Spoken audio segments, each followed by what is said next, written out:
اعوذ باللہ من الشیطان الرجیم بسم اللہ الرحمن الرحیم۔ سورہ ملک آیات نمبر 1 تا 14 میں اللہ کی عظمت بیان کرنے کے بعد آسمانوں اور زمین میں اس کی قدرت کے حوالے سے غور و فکر کی دعوت۔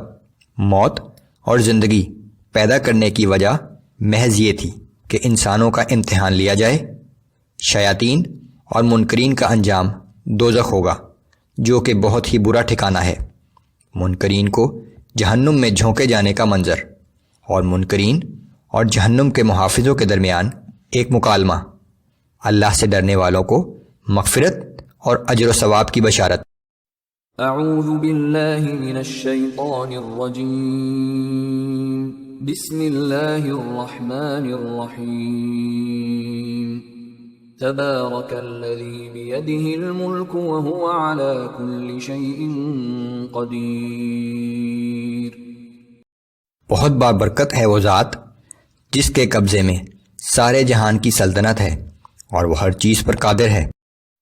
الذي خلق الموت والحياة ليبلوكم أيكم أحسن عملا وهو العزيز الغفور۔ اسی نے موت اور زندگی کو پیدا کیا تاکہ وہ تمہیں آزمائے کہ تم میں سے کون بہتر عمل کرتا ہے، اور وہ بہت زبردست لیکن بہت بخشنے والا ہے۔ الذي خلق 7 سماوات طباقا ما ترى في خلق الرحمن من تفاوت فارجع البصر هل ترى من فطور۔ اس نے ایک دوسرے کے اوپر 7 آسمان پیدا کیے، کیا تمہیں رحمان کی تخلیق میں کوئی نقص نظر آتا ہے؟ دوبارہ دیکھو، کیا تمہیں کہیں کوئی خلل نظر آتا ہے؟ ثم ارجع البصر كرتين ينقلب إليك البصر خاسئا وهو حسير۔ پھر بار بار نگاہ ڈال کر دیکھو، ہر بار تمہاری نظر تھک کر واپس پلٹ آئے گی، لیکن کوئی بھی نقص تلاش کرنے میں کامیاب نہ ہو سکے گی۔ وَلَقَدْ زَيَّنَّا السَّمَاءَ الدُّنْيَا بِمَصَابِيحَ وَجَعَلْنَاهَا رُجُومًا لِلشَّيَاطِينِ وَأَعْتَدْنَا لَهُمْ عَذَابَ السَّعِيرِ۔ ہم نے آسمان دنیا کو چمکتے ہوئے ستاروں سے آراستہ کر رکھا ہے، ہم نے انہیں شیاطین کو مار بھگانے کا ذریعہ بھی بنا دیا ہے، اور آخرت میں ان شیاطین کے لیے دہکتی ہوئی آگ کا عذاب تیار کر رکھا ہے۔ وَلِلَّذِينَ كَفَرُوا بِرَبِّهِمْ عَذَابُ جَهَنَّمَ وَبِئْسَ الْمَصِيرُ۔ اور جو لوگ اپنے رب کا انکار کرتے ہیں ان کے لیے بھی جہنم کا عذاب ہے، اور وہ جہنم بہت ہی برا ٹھکانہ ہے۔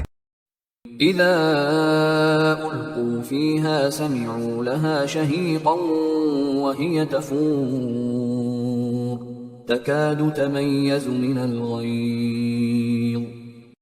جب یہ لوگ اس میں ڈالے جائیں گے تو اس کے دھاڑنے کی آواز سنیں گے، اور وہ آگ ایسے جوش مارتی ہوگی گویا غصے کی وجہ سے ابھی پھٹ پڑے گی۔ كلما ألقي فيها فوج سألهم خزنتها ألم يأتكم نذير۔ جب بھی کوئی گروہ اس میں ڈالا جائے گا تو جہنم کے محافظ ان لوگوں سے پوچھیں گے کہ کیا اللہ کی طرف سے تمہارے پاس کوئی خبردار کرنے والا نہیں آیا تھا؟ قالوا بلى قد جاءنا نذير فكذبنا وقلنا ما نزل الله من شيء إن أنتم إلا في ضلال كبير۔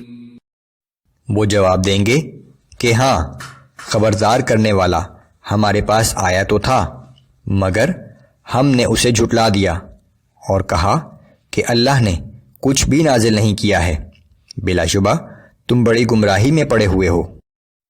وقالوا لو كنا نسمع او نعقل ما كنا في اصحاب السعير۔ اور یہ بھی کہیں گے کہ اگر اس وقت ہم رسول کی بات سن لیتے اور عقل سے کام لیتے تو آج اہل جہنم میں شامل نہ ہوتے۔ فاعترفوا بذنبهم فسحقا لأصحاب السعير۔ اس طرح وہ اپنے قصور کا خود ہی اعتراف کر لیں گے، پس اللہ نے اہل جہنم کو اپنی رحمت سے دور کر دیا۔ ان الذين يخشون ربهم بالغيب لهم مغفرة واجر كبير۔ اس کے برعکس جو لوگ اپنے رب کو دیکھے بغیر اس سے ڈرتے ہیں، بے شک ان کے لیے بڑی مغفرت اور بڑا اجر و ثواب ہے۔ وَأَسِرُّوا قَوْلَكُمْ أَوْ اجْهَرُوا بِهِ إِنَّهُ عَلِيمٌ بِذَاتِ الصُّدُورِ۔ اور تم اپنی بات خواہ آہستگی سے کہو یا بلند آواز سے، وہ سب کچھ جانتا ہے، اور اللہ تو تمہارے سینے میں چھپے ہوئے بھید تک جانتا ہے۔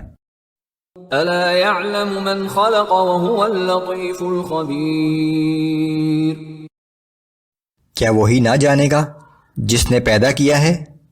وہ تو بڑا باریک بین اور ہر چیز سے باخبر ہے۔